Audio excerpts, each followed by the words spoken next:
Muy buenos días, tengan ustedes. Pues hoy vamos a ver el siguiente tema todavía seguimos en la unidad uno, que se trata sobre introducción al estudio cuantitativo en humanidades. Y ahora vamos a ver un poco sobre cómo analizar un conjunto de datos con, ahora sí, instrumentos de los más básicos que tenemos, ¿no? Vamos a ver mediciones de tendencia central, mediciones de dispersión, gráfica y las gráficas de cajas y bigotes, o también llamadas sencillamente como las gráficas de caja.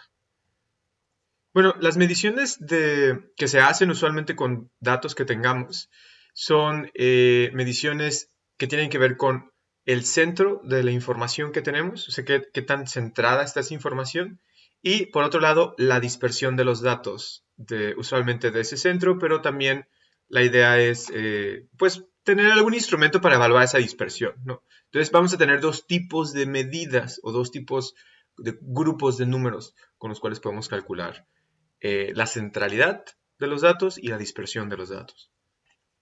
Las mediciones de tendencia central, las más comunes, son la media, la mediana y la moda. Y yo creo que con eso están un poco más familiarizados. Nomás para repasar, pues la media es el promedio, ¿no? Es la suma de todos los elementos entre la cantidad de elementos que se están sumando. Entonces, si por ejemplo tenemos estos números, pues lo único que hacemos es que los sumamos y los dividimos en este caso entre 4, ¿no? Y tenemos 5.5 como que es el promedio de todo esto. Ahora, algo interesante sobre esto, y esto creo ya ha sido parte de aquellos que trabajamos con promedios, ¿no? De nuestras escuelas, pues nos damos cuenta que es suficiente con que un elemento dentro de los datos sea muy grande para hacer que la media se distorsione o nos diga poco de cómo están los datos, ¿no? Entonces, si tenemos, por ejemplo, en este caso, uno de estos datos es 25, de repente pasó la media de ser 5.5 a 10, ¿no? Cuando en realidad la mayoría están mucho más cerca del 5.5 que del 10, ¿no? De hecho, casi en todos los casos es casi el doble, ¿no? Del 10. Entonces, hay que tener en cuenta eso cuando nosotros estamos observando los datos, pero es, digamos, una buena primera aproximación y, de hecho, los otros datos nos van a ayudar a, las otras medidas nos van a ayudar como a evaluar la capacidad de la media del promedio y también otras medidas que vamos a ver más adelante. Eh, También está la mediana, y la mediana significa tan solo el número central, ¿no? En este caso, por ejemplo, tenemos estos 6 números y uno podría decir, bueno, perdón, primero vamos a empezar en este caso era par, el anterior, vamos a empezar con un impar. Y lo primero es ordenar los datos de mayor a menor que tengamos y nos vamos al número central. En este caso, como es un número impar, es sencillo dar con un solo número, pero también podríamos tener el caso en donde tenemos dos números, que es los datos anteriores que les mostré. En este caso se hace un promedio, entonces se suma 6 y 7 y se divide entre 2. Entonces diríamos que la mediana es 6.5. Entonces es el dato central. La moda es el número que se repite más. En este caso es también medio sencillo detectarla, pues es la frecuencia del 7, ¿no? El 7 sería la moda, pero podría ser el caso que tuviéramos otro número u otros números que tuvieran repetición. Aquí podemos tener dos visiones. Una es que si existen más de un número que se repita con la misma frecuencia, no tiene moda nuestros datos. O sea, no hay un número que sea la moda. Eh, También se puede decir que es bimodal en el caso de dos, pero sí me parecería raro o sea, si podríamos utilizar muy poco la información si sabemos que hay varias modas, ¿no? La intención es encontrar cuál es el número que se repite más y eso nos puede dar un examen rápido de los datos. Finalmente es para ver esta tendencia central, ¿no? Cuál es el número más frecuente? Eso es lo que queremos saber. Que podríamos tener un caso como el bimodal o como el conjunto de números de debajo. Esos números, por ejemplo, pues no tienen un número que se repita, entonces sencillamente no tiene moda. Entonces, para la medición de la dispersión tenemos dos maneras, ¿no? Primero es la medida del rango y la otra es el rango intercuartil, lo cual también supone los cuartiles. Ahorita vamos a llegar a eso. Entonces, lo primero, por ejemplo, el rango es algo muy sencillo. Se toma el valor más alto y el valor más bajo y se resta y entonces tenemos que el rango de estos datos es 4. En el caso del rango intercuartil, aquí las cosas se ponen un poco más interesantes porque ya no estamos utilizando todos los datos como una sola unidad, sino vamos a dividir eso en dos unidades. Entonces, ya que tenemos esa división, y esto hay que tener mucho cuidado, tiene que haber la misma cantidad de datos de un lado que del otro. Entonces, noten que esto es para el número, cuando tenemos datos que son pares, ¿no? En este caso tenemos 6, podemos dividir. Entonces, ya que está dividido como pares, en este caso también da la casualidad que al dividir los pares, tengo como resultado un número impar en cada lado. Entonces es muy sencillo llegar al número central. Ahora, ese es el otro tema. Para poder sacar el rango intercuartil, lo que hacemos es que nos vamos a las medianas de los nuevos dos conjuntos, ¿no? En este caso, la mediana del conjunto de la izquierda es 4, es el número del centro. Y la mediana de la derecha es el 7, es el que está en el centro. Y como son impares, pues es muy sencillo como dar con ese número. Tomamos estos dos números y entonces hacemos la resta para obtener el rango. Entonces, a esto le llamamos el rango intercuartil. Ahora, si por ejemplo tuviéramos un número impar, tenemos que preservar que exista la misma cantidad de puntos, ¿no? De un lado del otro. No podemos hacer 4, 4, 5 o 5, 6, 7, 8, ¿no? Serían 3 datos de un lado, 4 datos de otro. Eso no está bien. Necesitamos que tengan la misma cantidad de datos. Entonces lo que hacemos sencillamente es que quitamos la mediana y tomamos las dos cajas de los lados. Y ahora sí, repetimos el proceso. Tomamos la mediana de cada una de las cajas, cada uno de estos números, y con eso obtenemos el rango intercuartil. Ahora, sobre la gráfica de caja y bigotes, la estructura de este tipo de gráfica, nos permite ver la dispersión de nuestros datos. Esto es muy, muy útil. Yo creo que es una de las gráficas que más rápida, de manera mucho más rápida nos puede dar información de nuestro conjunto de datos. Entonces, quiero que vean, esto va a ser muy importante porque esto segurísimo viene en el examen, y es la estructura de estas gráficas para poder leerlas. Primero lo que quiero que noten es que cada una de las secciones, ¿sí?, significa el 25% de los datos. Le dicen caja y bigotes porque tenemos este cuadro en el centro y los bigotitos que están a un lado, las dos líneas que salen. Vamos a tener que la línea inferior, del lado izquierdo, es el mínimo, el número mínimo, y del lado derecho el número máximo. Entonces, como ya vimos, con estos dos números podríamos sacar el rango y eso es lo que nos está dando también. El otro punto que también quiero que noten es que la caja se construye con lo que serían la mediana de lo que nosotros dividimos, ¿se acuerdan? Para el rango intercuartil, que dividimos dos cuadritos, dos conjuntos de datos y sacamos la mediana.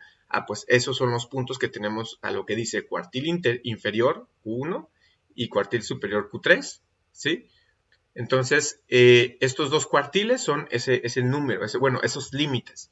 Entonces, usualmente, nuestra caja va de la mediana, que sería el cuartil 1, a la mediana del cuartil 3, ¿sí? Entonces, así se graficaría esto. Lo que quiero que noten es que la flechita morada que está abajo lo que nos indica es que todo lo que está allá adentro es el rango intercuartil. O sea, es lo que les comentaba, ¿no? De que tenemos estos dos números.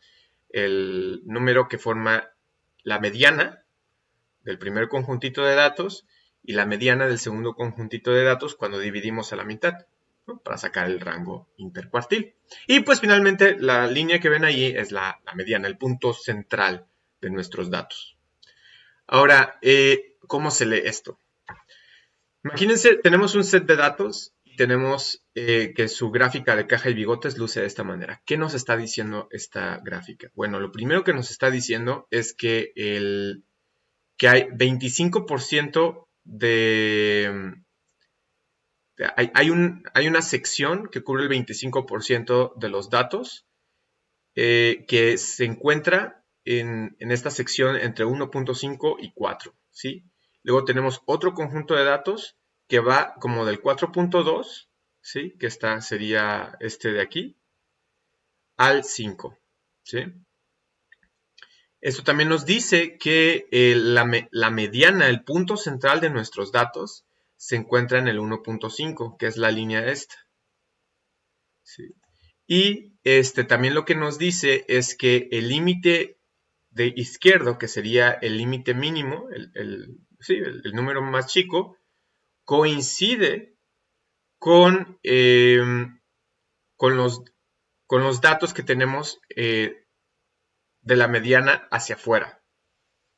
Va a haber cajas, va a haber gráficos de caja que no van a tener bigotes, ¿sí? Los bigotes finalmente son esos números que no forman parte del rango intercuartil, ¿sí? Entonces, si se acuerdan, por ejemplo, en el ejemplo para sacar el rango intercuartil teníamos algo como esto, ¿no? 3, 4, 5, otro 5, que es la mediana, 6, 7, 8. Si nosotros utilizáramos estos datos para graficar una caja, un gráfico de caja de bigote, una gráfica de caja, el 5, ese 5 sería la línea de en medio, que sería esta de aquí, ¿no? Y el límite inferior de este lado sería el 3.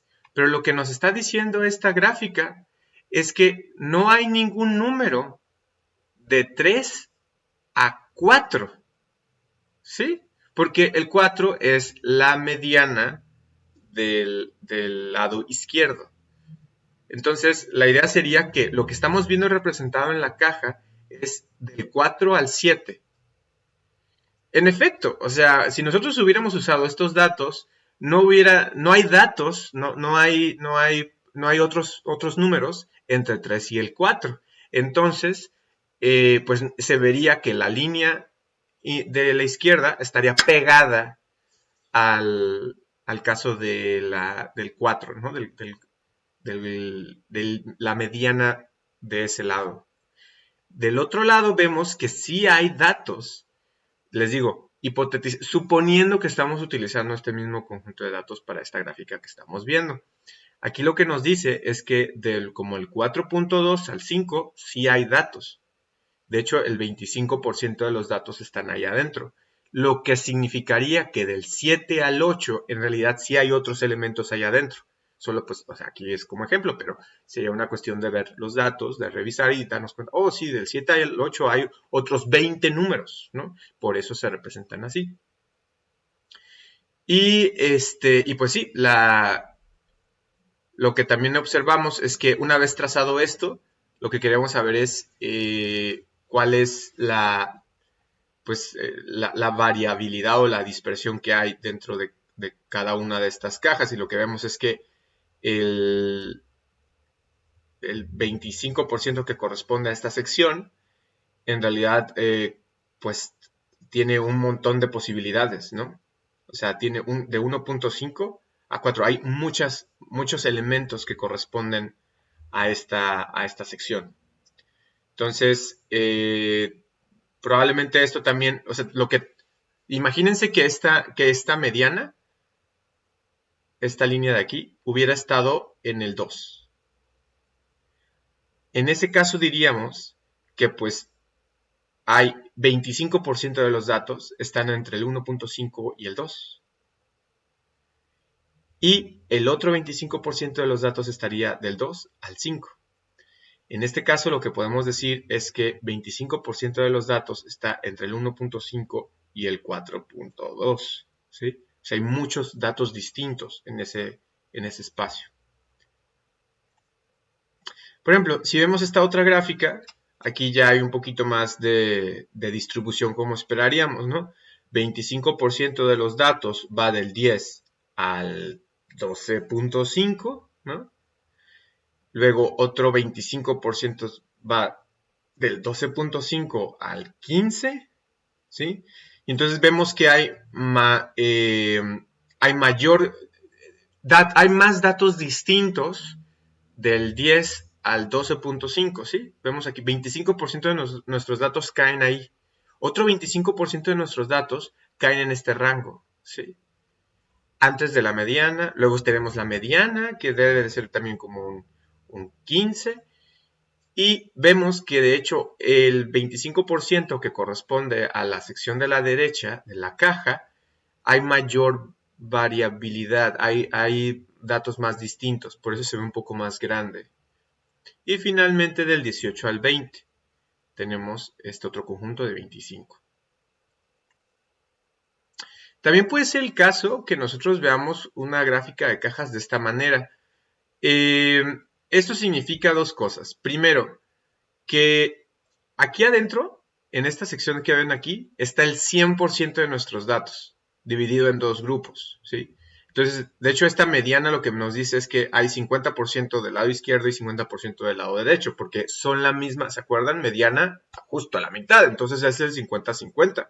No hay bigotes, entonces lo que esto nos dice es que cuando el rango intercuartil, la mediana de la caja de la izquierda, del grupo de datos de la izquierda, la mediana, no hay brinco de la mediana, no hay datos de la mediana al límite inferior. Igual sucede con el superior. O sea, aquí tenemos amontonados todos los datos, 100% de los, excepto por estos de acá. Que estos de acá se les conoce como outliers o valores atípicos y usualmente hay que perseguirlos porque deben de ser circunstancias, situaciones, personas, ¿no? Que pues sí pueden existir, pero no siguen para nada la tendencia que estamos viendo en nuestros datos.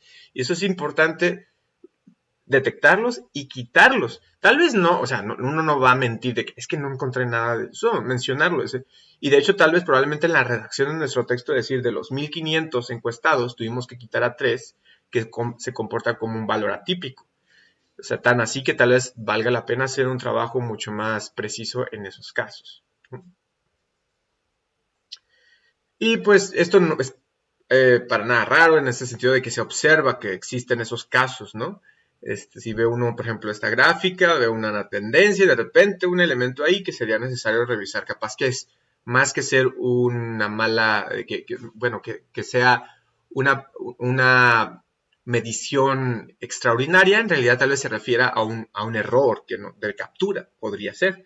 ¿No? Y también cuando tenemos un conjunto de datos vemos este comportamiento de ese lado, también en ese caso hay que observarlo porque capaz que ahí también tenemos un error o podría ser que existe ese tipo, pero de nuevo, lo que esto nos quiere decir es que existen estos casos atípicos, hay que verlos, ¿no? Porque estamos viendo claramente que hay una tendencia. Bueno, para el ejercicio les voy a pedir que, bueno, es un cuestionario, me van a tener que subir algunos elementos, van a tener que responder algunas cosas en el cuestionario, pero también para responderlo me van a tener que bajar dos archivos. Una es una presentación con distintas gráficas de cajas y la otra es un archivo CSV. De una vez les adelanto que los archivos CSV es el formato común. INEGI, para bajar sus datos, usualmente la mejor opción es bajarlos de esa manera. Y se pueden manipular, ¿no? con otro tipo de herramientas. Ahora, para este caso, vamos a hacer un pequeño ejercicio en donde yo les voy a dar ese archivo de CSV. Es una lista de nombres y de edades. Y ustedes van a importarlo a su hoja de cálculo de Google. Y ahí les pongo cómo se vería, ¿no? Sería crear la hoja de cálculo, archivo, importar, y lo que les va a salir es esta ventana para poder subir el archivo. Lo suben, y después de esto les va a aparecer esto. Todo esto lo dejan igual, o sea, no hay nada que cambiar aquí. Le dan importar datos y les debería aparecer después un enlace aquí. Lo que va a hacer la hoja de cálculos de Google es a crear un archivo nuevo, una hoja de cálculo, la va a crear de manera automática y ahí va a estar la opción de poder utilizar esa lista de nombres. Deberían ser 100 nombres. Bueno, entonces esto sería todo y pues cualquier duda ya saben, me pueden contactar, pues estamos atentos, ¿no? Recuerden, la siguiente sesión resolveríamos dudas sobre esto. Hasta luego.